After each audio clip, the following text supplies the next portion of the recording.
I will show you the last mile of your e-commerce data and dashboards, measuring ROI and profitability. If I go to this page called P&L, I will see an example that of course is missing some details. So here I am consolidating my ad spend data, a type of cost, and also my revenue from Shopify. And if I blend this data, I consolidate it and I break it down by month, by quarter, by week, then I have a pseudo P&L report or profit and loss reporting. So here I will show you some of the financial and marketing metrics that you really need to understand to do marketing. One of these is called the marketing efficiency rate or MER, but in this case I have an A of acquisition. This means new customers. I will explain it. MER is taking my revenue from marketing divided by all my expenses from marketing. That includes ad spend, tools, services, payrolls, and any expense related to marketing. Now, the A means that I only need to consider the new customers' revenue. And also, I need to consider that this revenue must come only from marketing channels. That's another caveat that you need to filter to understand this metric. I will go after another metric like the nCAC. Maybe you are familiar with the CAC, the customer acquisition cost, but sometimes my customers are not new customers, yet they are customers. So the nCAC only considers my actual new customers. I am dividing my ad spend divided by my new customers. Here, as you can see, I am blending my ad spend data across TikTok, Google, and Meta with my Shopify new customers. What is the next one? The CAC. I will take again the ad spend, but now I will consider both new and repeat customers. And the ROAS. Let's talk about the ROAS. ROAS, or return on ad spend, is my revenue divided only by ad spend. Now the nROAS means new customers, like the A in the AMER metric, the marketing efficiency rate metric. This is the same thing but with a different letter.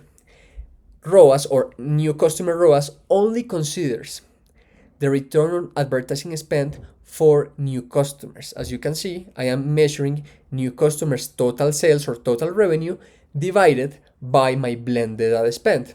This is different from ROAS, which considers all my revenue regardless if it is new or repeat customers. And this is another metric called ACoS, and some people call it TACoS. ACoS means advertising cost of sales, which is the same as ROAS, but inverse. So ROAS is revenue divided by ad spend, and ACoS is ad spend divided by revenue. How you can analyze this data? The ROAS says, if I sell $3 and I spend $1 in advertising, I make $3 for every dollar I spend on advertising, so my ROAS is 3. In the case of ACoS, it is different. Now, I say I spend $1 in advertising divided by $3. 1 divided 3, it is 0.3%, so it will be 30%. The interpretation is the 30% of my sales goes to advertising as a cost. There is another metric here called conversion rate. Conversion rate is the effectiveness of my business to convert potential into customers or into conversions. In this case, the potential is the website traffic. So I divide my customers divided my traffic or my GA4 sessions. Now you might be wondering, Juan, how do I measure conversion rate? With customers, with new customers, with orders, and the traffic? It is sessions, it is users. I will be honest with you. I don't think it is that important as soon as you follow the same metric and you can improve it. The way I think of this is sessions for traffic and orders for conversions, because people can convert multiple times and that's okay. And I will count it as conversion as well. So that is my opinion, but maybe you can have a more complex conversation with your team about what is your conversion rate. Now, I can also add my cost of goods sold on Shopify. Remember that when you sell something, it has a cost and you can report it on Shopify. For some reason, most Shopify merchants, they don't log their actual costs on Shopify. So maybe this data is missing. Actually, if you see here in this table, I don't have COGS. What is the issue with that?